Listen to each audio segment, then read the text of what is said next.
everyone knows what's the consequence of lack of sleep. And tonight we'll talk about not just the nap or afternoon nap or power nap, but we will talk about the not just the benefits, but also the consequence. But we will talk about how to optimize your sleep in a practical way. Most dito sa Worth the Gain Academy are 40s and above. And you have your demands both sa work, sa responsibilities nyo sa bahay, sa family nyo, sa spouse nyo. We know that. That's why I'm not a believer of placing a rigid ritual for your sleep, but I'm a believer of making it practical and doable for you.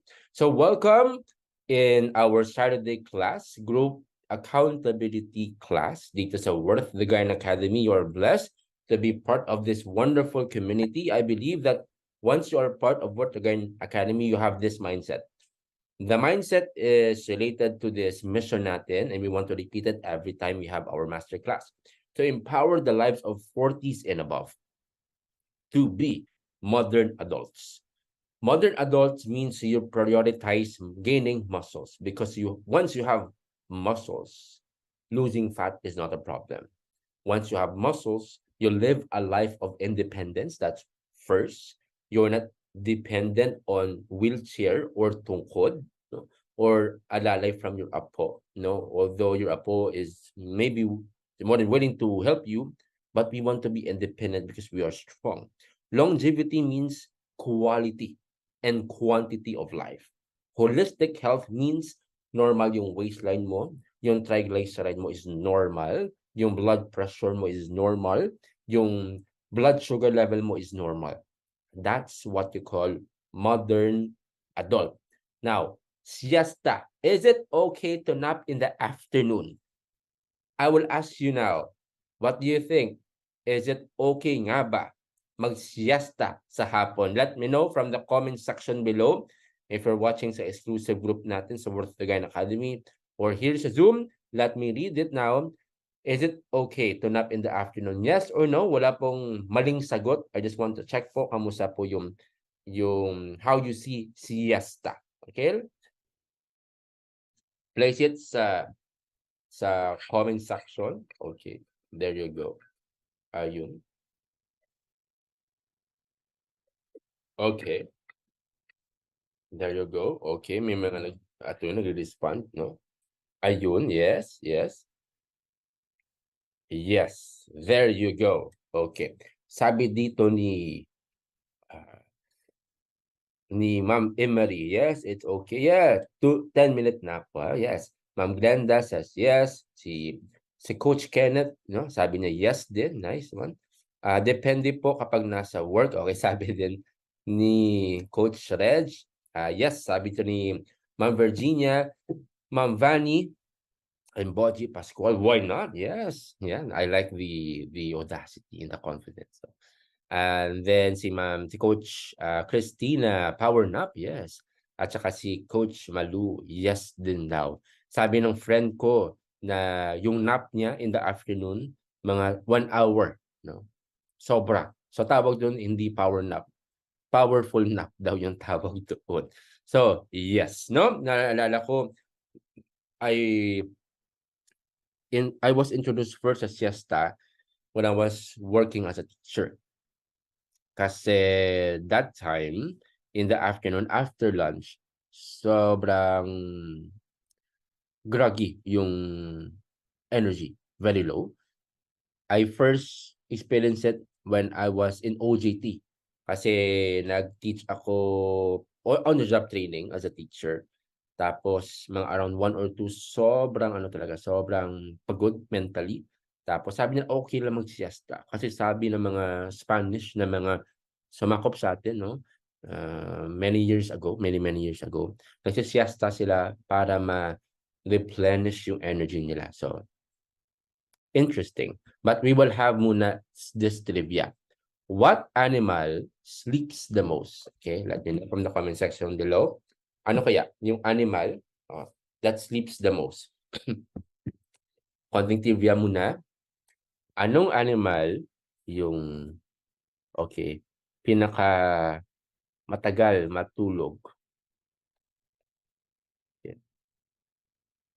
Yeah. Okay. Hmm. Okay. Hmm. Sige, sabi dito ni Coach dance sloth daw. Panda sabi ni Kennedy. Parang nakikita ko para sorry. Parang nakita ko yung picture but forget about it, no? Panda sabi ni Coach Ken, koala sabi ni Coach Reg, bear in general sabi ni according to Google, koala daw nag-research. Wow, koala, yes, galing. So, akala ko actually is sloth, no? 'Di ba kasi by the name itself, but actually hindi. Parang matagal din matulog yung sloth. Pero yung koala is different, 'no? Alam niyo ba yung koala, they sleep how many hours? Sa mga nag-research diyan? Yan, galing. 20 to 22 hours, tama kayo, Coach Reg, per day. Why do you think so? They require actually no extensive hour of sleep kasi yung kinakain nila low energy. Alam niyo ba 'yun? Low energy yung diet nila kasi yung kinakain nila eucalyptus lang, 'no? Hard to digest yung eucalyptus at saka little energy lang ang binibigay. That's why. So maybe you have to ask yourself, no? Baka one of the reasons why yung tulog mo is disrupted, no? Very sluggish ka, maybe because of what you eat. But yeah, this is an interesting animal. Koala, how many hours do you sleep every day? Okay, ito naman. Question about you. No, I don't mind if you sleep less than 5 hours a day or 8 hours a day. I don't mind. I just want to check. How many hours do you sleep every day? Sige, paki-check nga dito sa comment sa message natin.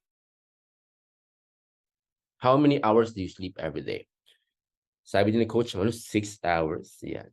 Roughly 6 hours, sabi ni Ma'am Vanny. Sabi ng mga lolo at saka lola, yung mga tito at tita natin, 5-6 hours daw sila usually sa mga narinig ko. Kasi sabi nila, as you grow old, yung sleeping pattern mo kumukonti, that's why okay lang mag 5 to 6 hours. According to them, no? Sabi dito ni Doc Lai, 6 hours on average, 5 hours at least. Coach Ken, Lani, 7 to 8. No? Coach Christina, 6 to 6.5. Sheila, 4 to 6, 7 hours si Coach Liz. Madeline, 5 to 6.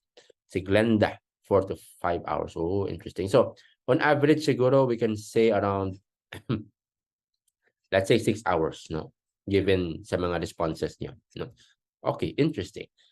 Okay, according to this report, okay, meron tayong trivia. Ano yung ginagawa before they sleep? According to this report, no, survey from BSC, no, anong yung sleeping habits before people sleep? Okay, survey to. So, may scientific basis talaga to. So, what do you think? Ano yung top 5 kaya yung ginagawa before people sleep? Any guess? Yeah. Warm shower, sabi to ni Ma'am Virginia.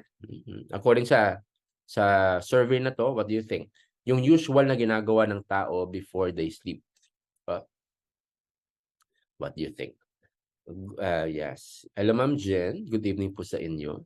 Sabi din ni Ma'am Lynn, chatting. Wow, yes. Reading a book, yes. Okay, read ng phone. Sabi ni Ma'am Emily, yes.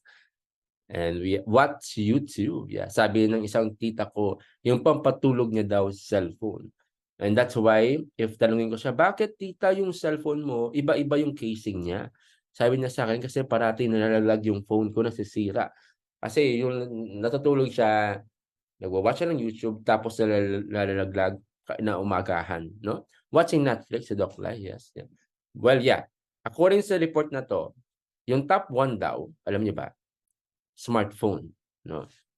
Nagwa-watch yung smartphone nila. So, may that be a video game or chatting or maybe related to their work. 66%. So, that's more than half of the population. Watching video content, YouTube is one, Netflix is another, no? Reading, 33%, yeah. And listening to an audio content, 33%. So, Just to give you an idea what we do, Coach Giselle and I, we listen to an audio content. That's our pampatulog, pampakalma. Now, before we dive into the power nap, let's talk about the problem first. Alam niyo ba, these are the issues that we need to deal before we go deeper to sleep. Tama? High stress. This will really affect your sleep. Yung technological distractions, cultural norms, and I mentioned kanina, I think it was brought to us first by the Spaniards, yung siesta. Oh, by the word itself, siesta. It sounds like Spanish because it came from them, no? Siesta. So you sleep after you eat, no? 1 p.m. or 2 p.m. siesta. Busy work schedules. These are the concerns or the problems revolving are about, nap or sleep. Everything that is related to sleep and nap boils down to this four. No, I think high stress level is the most common. Technological distractions is another. Kasi yung being distracted sa cellphone or sa gadgets mo is just a symptom. Sometimes we go for technology because we want to limot and forget about the problem. Tapos minsan that's our escape, no? I think high level stress. That's the issue number one. Now, let's talk about nap. Okay lang ba mag-nap? We'll talk about the scientific proof of benefits muna. Then we'll talk about the not so good benefits of nap. No? Of course, case-to-case basis siya. But first, let's talk about scientific proof benefits. Number one, benefits, meron tayong dog dito. Benefits, improve cognitive function. Alam niyo ba, studies will tell us that short nap, around 10 to 20 minutes, can boost alertness, at saka improve cognitive performance. Have you experienced na after a very tiring day, nagnap po kayo, tapos na-restore yung focus niyo, di ba? Minsan, I had days na sobrang distracted ako, tapos kahit anong basa ko sa isang libro or isang document, hindi ko mag-gets talaga. Tapos after ako nagnap, ayun, na-refresh ako after. Improve cognitive function. It works. Pangalawa, alam niyo ba, it can also help you with dealing with stress. Studies will tell us as well na once you go for power nap, it will lower cortisol level. Nagpapakalma. Cortisol is the stress hormones. And sometimes you have to ask, ano bang kulang sa'yo? Tulog ba? Or pagkain? And sometimes you will feel it kapag kulang ka sa tulog. It will affect not just your brain function, but also your eyes. Alam niyo ba kapag kulang ka sa tulog, tapos lumuluha ka, hindi ka naman sad, lumuluha ka, minsan kulang ka sa tulog. You go for power nap. At alam niyo din ba na when we talk about this, meron din not so good effects of afternoon nap. Number one is yung tinatawag na sleep inertia. Yung sleep inertia, ito yung tinatawag na parang groggy na feeling or na-disorient ka. Alam mo yung feeling na after kayo nagnap sa hapon, parang feeling mo nasa ibang planeta ka na. Yung feeling na yung energy mo very low. Sino naka-experience nun? Kindly click the heart button, please. Na-experience nyo yung after nyo mag-power nap, parang wala ka ng energy. Parang mentally drained ka. I've experienced it many, many times. After ako mag-nap, parang yung katawan mo, parang binugbog. Meron ganun feeling eh. But actually, it's a mental thing.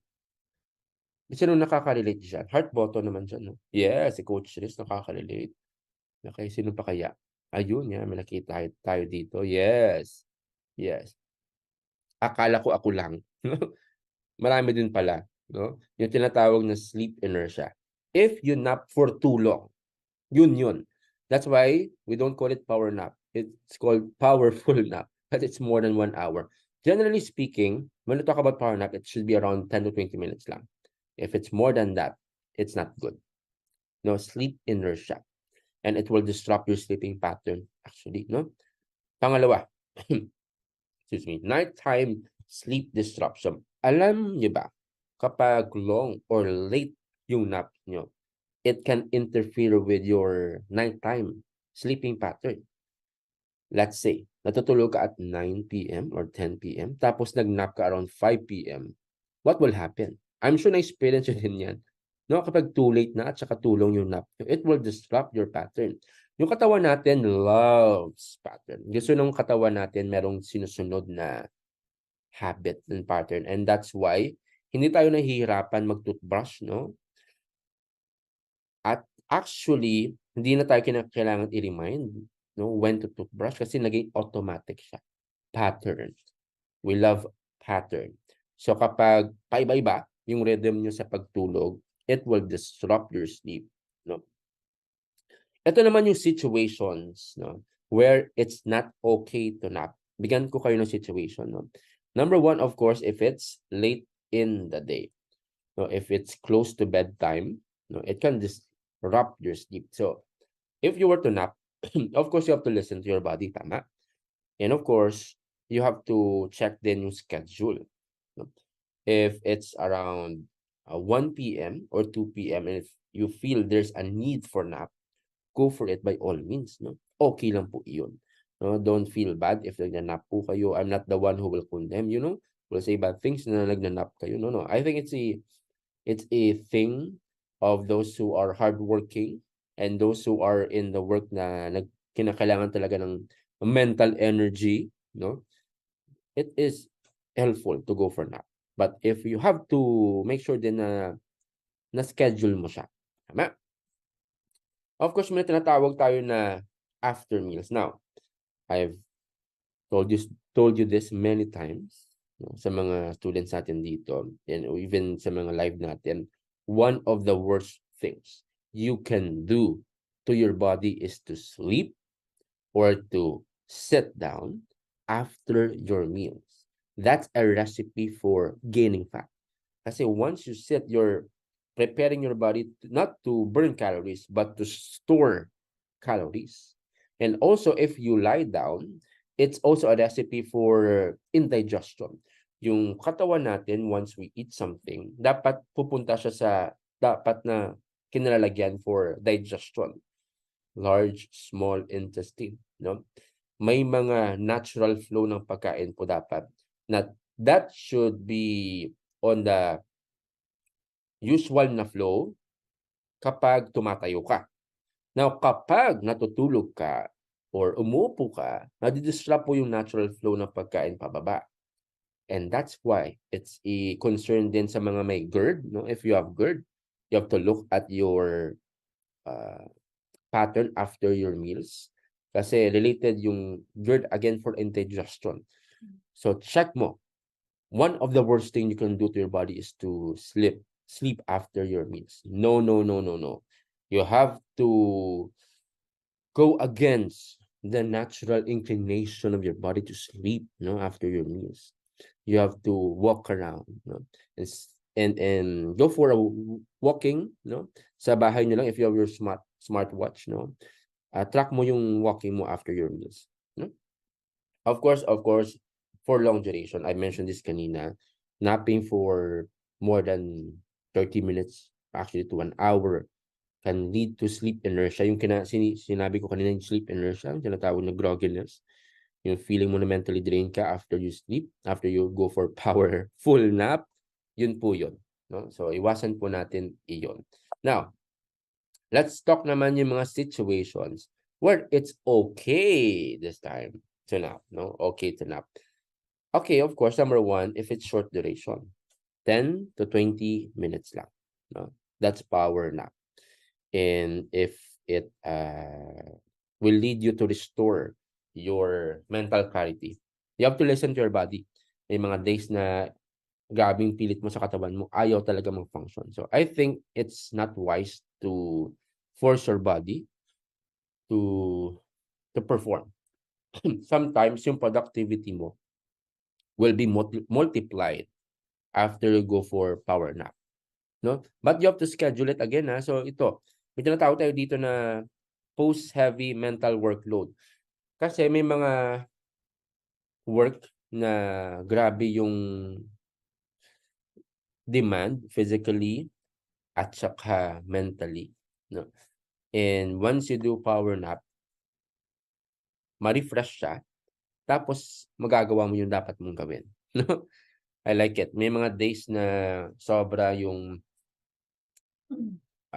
demand sa work. And actually, yung mga days talaga na kapag travel, kasi 'di ba yung katawan mo, yung rhythm madi-disrupt, ma-reset siya. Tapos may mga hapon, mga kinakailangan mo talaga matulog, ma-reset talaga siya. So, okay lang 'yan, but you have to go back, no, on your usual rhythm.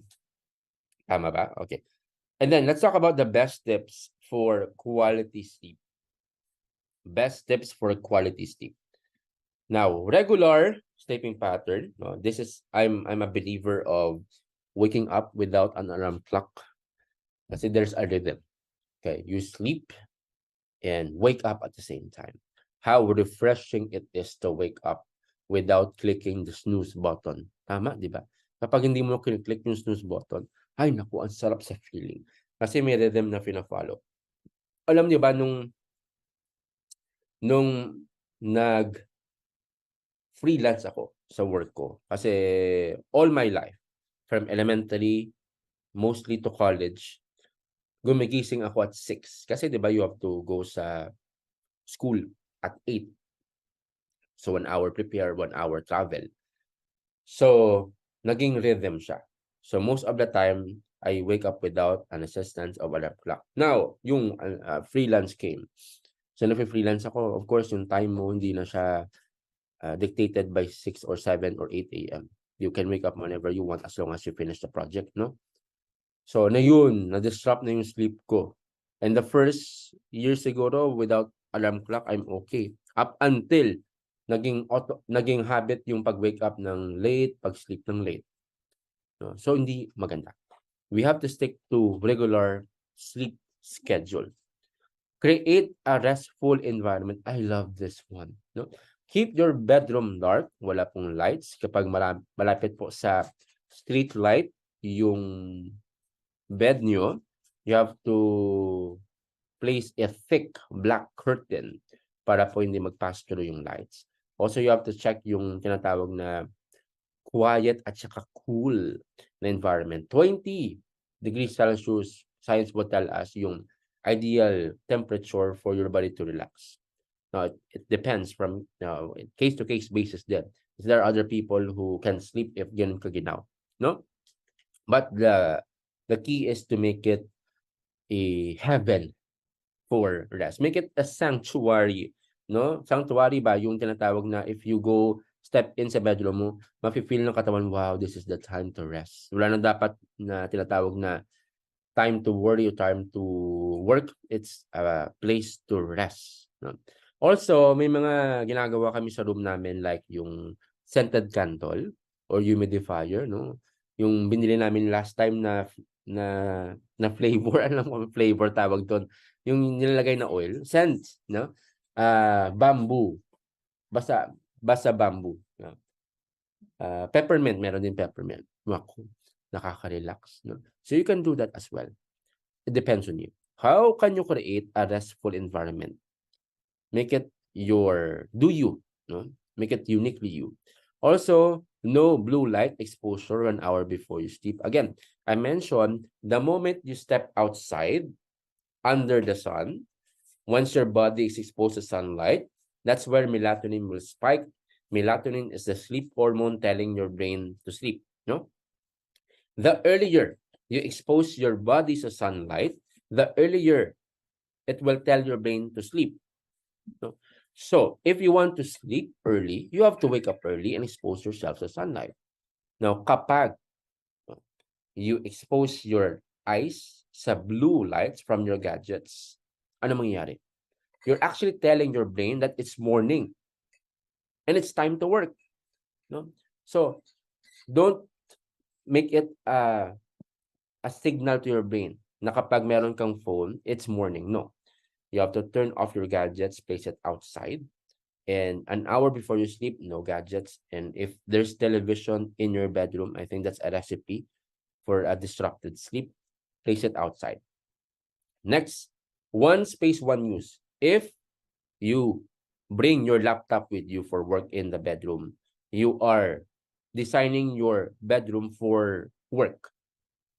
One space, one use means if you want to work, don't place it in the bedroom. Place your laptop or phone in outside. That's not the place to work. Place it outside, or maybe if you're living in a small room, of course you have to place your laptop or your phone away from your bed. No. One space, one use. And lastly pala, liquids. Liquids. Wala na pong liquids 2 hours before you sleep.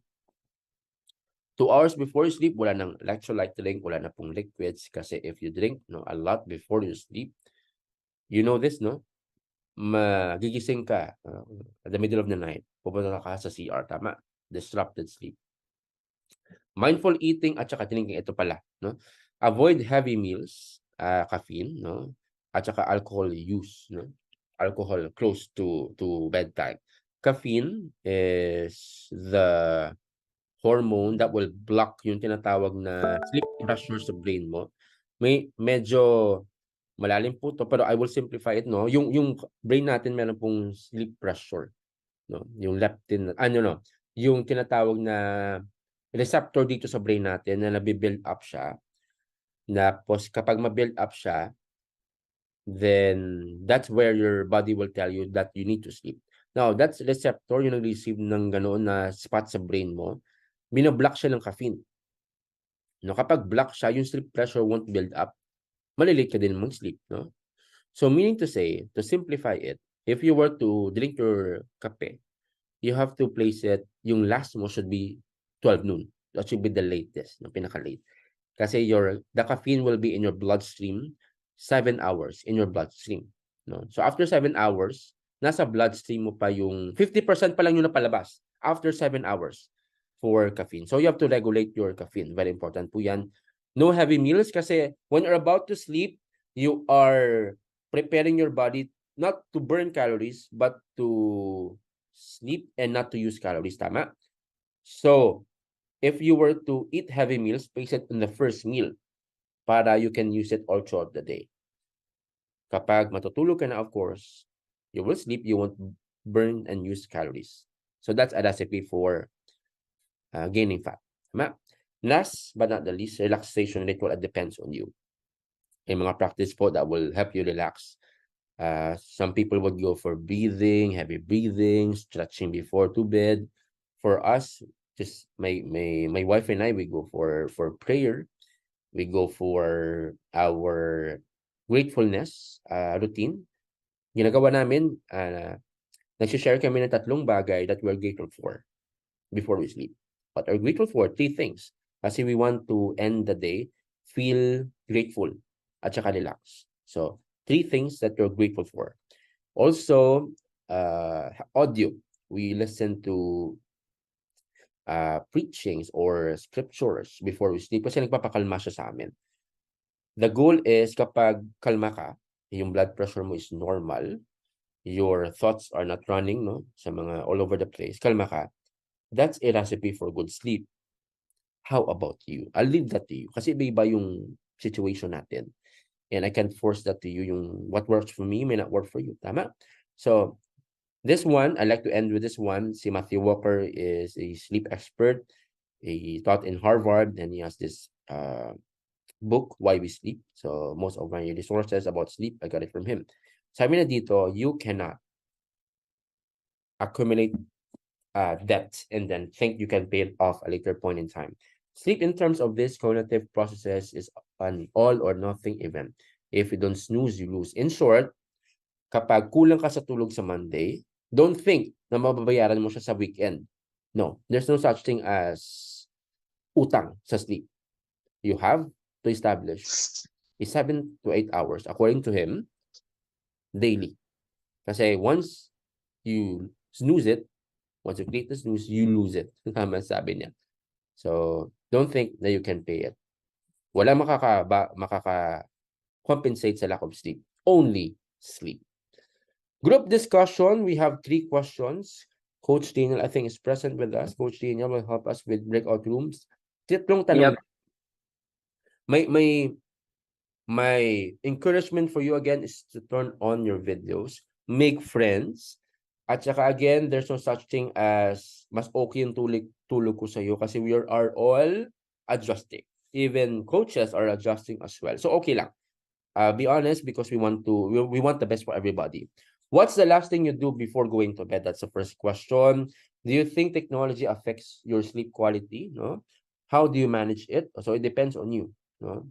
Yes or no yung sagot mo dito. At saka pangatlo, if you could give one tip for better night's sleep, what would it be? Isa lang. Tatlong question. We collected the best practices for low carb and workout for 40s and above and compiled them on a simple ebook. I will teach you exactly what I did to my students to have these results. Paano nila ito nagawa? Meron silang dumbbells at saka yoga mat. Kahit nasa bahay lang sila at saka sa pinaka-convenient time nila. And this ebook includes workout plan plus instructional videos, a meal plan, nutritional plan, calorie guide, supplement guide, progress tracker, and for a limited time. If you avail today, we will give you free membership to our exclusive community support. Click the send message button below to have your program guide now. See you inside.